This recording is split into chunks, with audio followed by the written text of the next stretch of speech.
Welcome back to Mr. Vaughn's classroom, where math is made easy. Before we get started, I'd like to ask you to please hit the subscribe button, give this video a thumbs up, and engage with a comment below.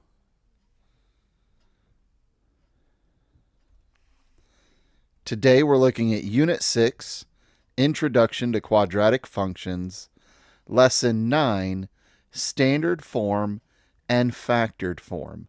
And if you're one of my students, this is the last lesson we'll cover before the mid-Unit 6 test.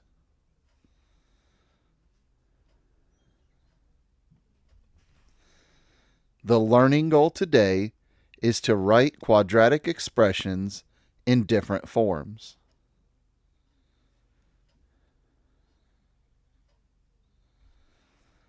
We have two learning targets today.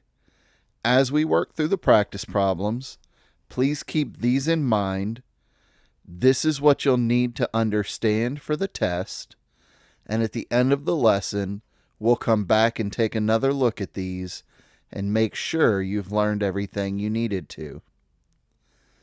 Learning target number 1 says I can rewrite quadratic expressions given in factored form in standard form using either the distributive property or a diagram. Learning target number 2 says I know the difference between factored form and standard form.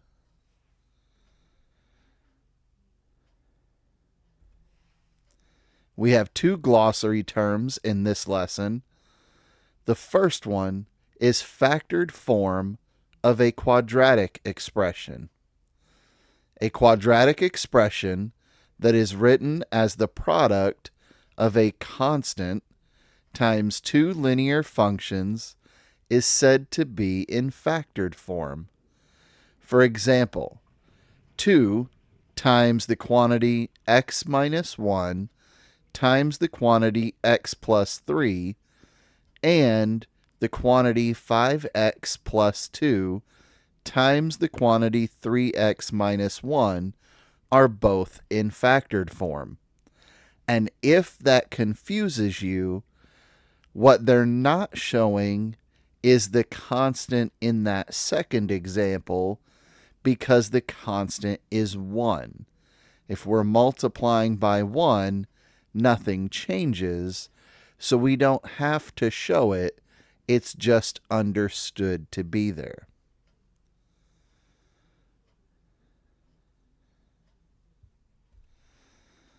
Our second glossary term for this lesson is standard form of a quadratic expression. The standard form of a quadratic expression in x is ax squared plus bx plus c, where a, b, and c are constants and a is not 0. So a constant simply means a number, and the reason that our only rule is that a is not allowed to be 0 is because if you substitute 0 in for a and then multiply it by the x squared term goes away. And the defining characteristic that makes something a quadratic expression is that it has an x squared term. So if you put 0 in for a and you make that x squared term go away, by definition, it's no longer a quadratic expression.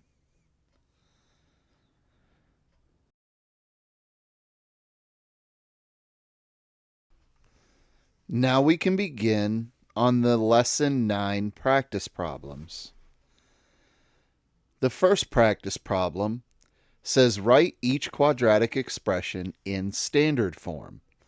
They've given you the problems in factored form. And it says draw a diagram if needed. Since the learning target was to be able to use the distributive property and diagram, I will do one of each. So for number 1, we can use the distributive property for this. we take x times x, and that gives us x squared. Then we take x times negative 1, and that gives us negative x. Next, we take 4 times x, and that gives us 4x. And finally, we have 4 times negative 1, which gives us negative 4. We combine the like terms, so the x terms, and this gives us a final answer of x squared plus 3x minus 4. And this is the answer written in standard form.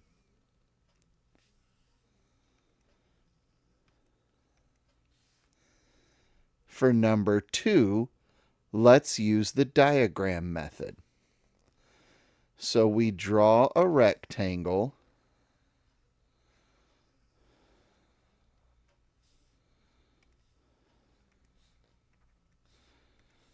Let me leave a little more space here.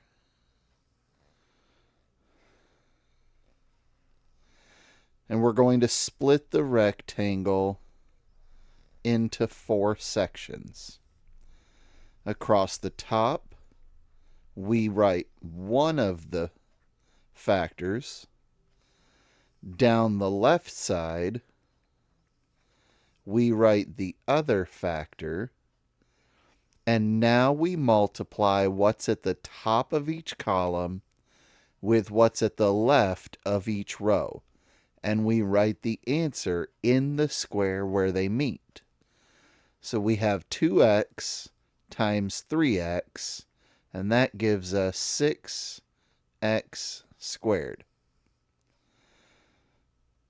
Then I have negative 1 times 3x, which gives us negative 3x.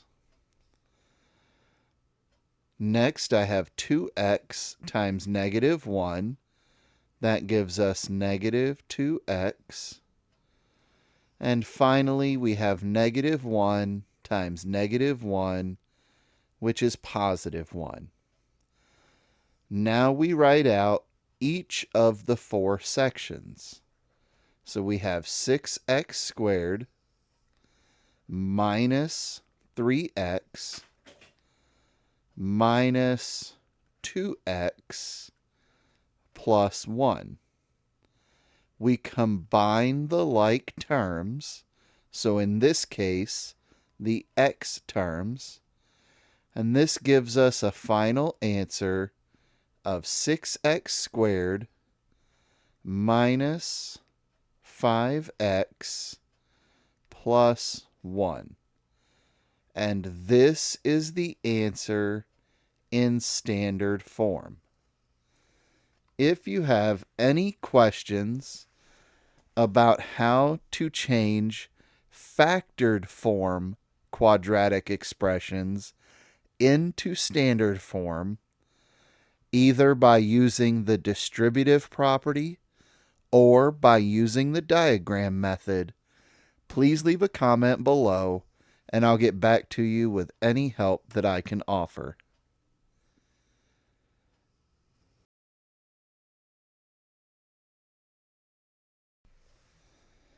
Consider the expression 8 minus 6x plus x squared.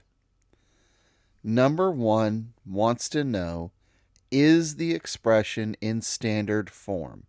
Explain how you know. So, standard form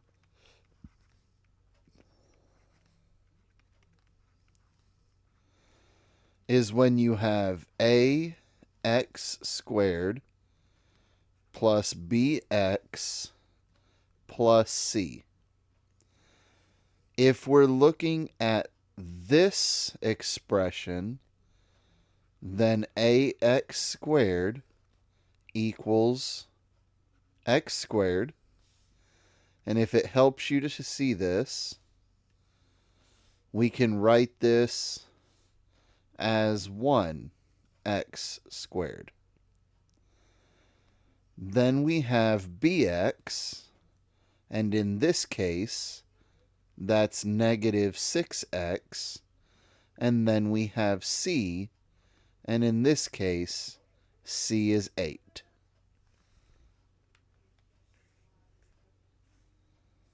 Number 2 is the expression equivalent to x minus 4 times x minus 2. Explain how you know. So I can take x minus 4 times x minus 2, and I can use the distributive property. X times x gives me x squared. X times negative 2 is negative 2x. Negative 4 times x is negative 4x. And negative 4 times negative 2 is 8. We combine the like terms. In this case, it's the x terms. And we have x squared minus 6x plus 8. So in this example, ax squared equals 1x squared. Bx equals negative 6x. And c equals 8. These two match, so they are the same or equivalent.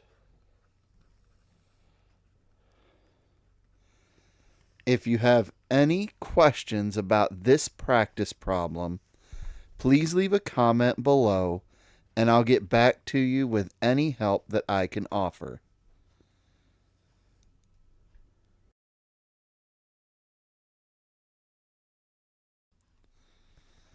Our third practice problem asks which quadratic expression is written in standard form.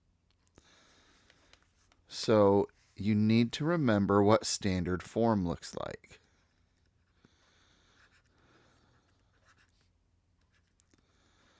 Standard form is when we have ax squared plus bx plus c. So if we look at a, we don't have ax squared. This is actually two linear terms being multiplied together, which is actually factored form.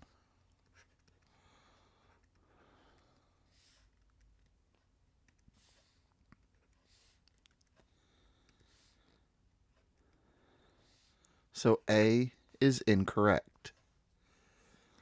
Choice B, this is actually x plus 4 times x plus 4.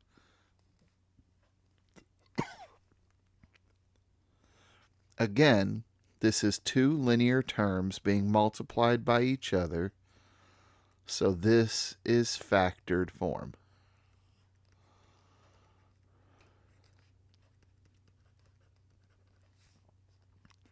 So B is incorrect. Now, C looks like what we're trying to find. I have an x squared term, I have an x term, and I have a number only term. So in this one, we could say that A equals negative 1. If you don't see a number in front of the x, it's understood to be 1, because 1 times x squared would be x squared. So A is negative 1. B is negative 5. And C is 7.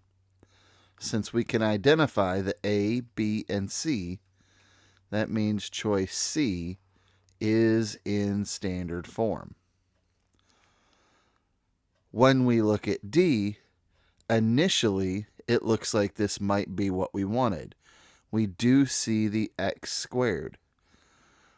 But this ending part would still need to be distributed before we could become standard form. So not yet distributed. So D is not what we're looking for.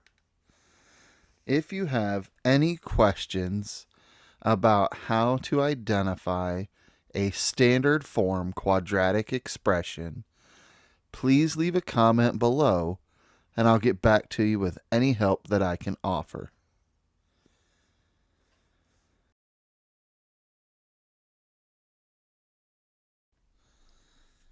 Our last practice problem for lesson 9 says explain why 3x squared can be said to be in both standard form and factored form.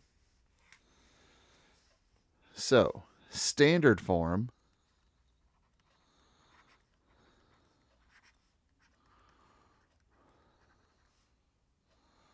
equals ax squared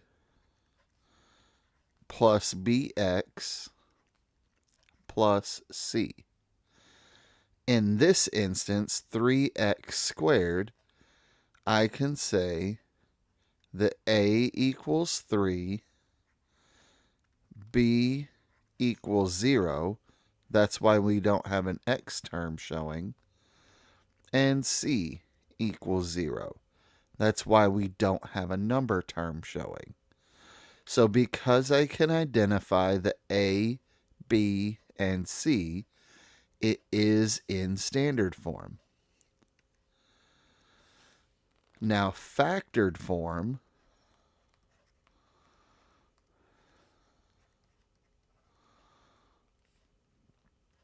this is two linear terms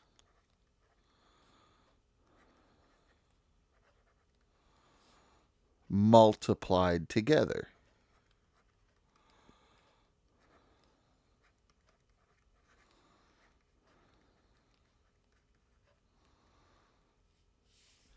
So much like choice B in the previous problem, when I said that x plus 4 squared was factored form because it was x plus 4 times x plus 4, we can actually take 3x squared and we can say that this is really 3 times x times x. I now have these two linear terms being multiplied together, so therefore it would be considered factored form. If you have any questions about how to identify standard form quadratic expressions or factored form quadratic expressions, please leave a comment below and I'll get back to you with any help that I can offer. Now, before we end this lesson, let's go back and take a look at the learning targets again and make sure you've learned everything you need to be ready moving forward.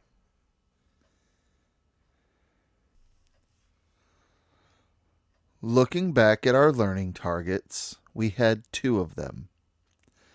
Learning target number 1 said that you can rewrite quadratic expressions given in factored form in standard form using either the distributive property or a diagram. We did this in the practice problems where the distributive property means you're multiplying each term in one factor by each term in the other factor. We did it with a diagram where we drew the rectangle that was divided into 4 parts. We put one factor across the top, one factor down the left side, and then we multiplied each column by each row and wrote their answers in the corresponding part. Then you add all of those parts together and you get your standard form. Learning target number 2 says that you know the difference between factored form and standard form. Remember that standard form is ax squared plus bx plus c. A, b, and c are numbers, and the only rule is that a is not allowed to be 0. Factored form is when we have 2 factors that are linear terms being multiplied together. If you have any questions about anything we've gone over in this lesson, please leave a comment below and I'll get back to you with any help that I can offer. On the screen, you should see a video that YouTube believes will be helpful to you. If you found this helpful, please subscribe to the channel, give this video a thumbs up, and I look forward to seeing you in the next lesson.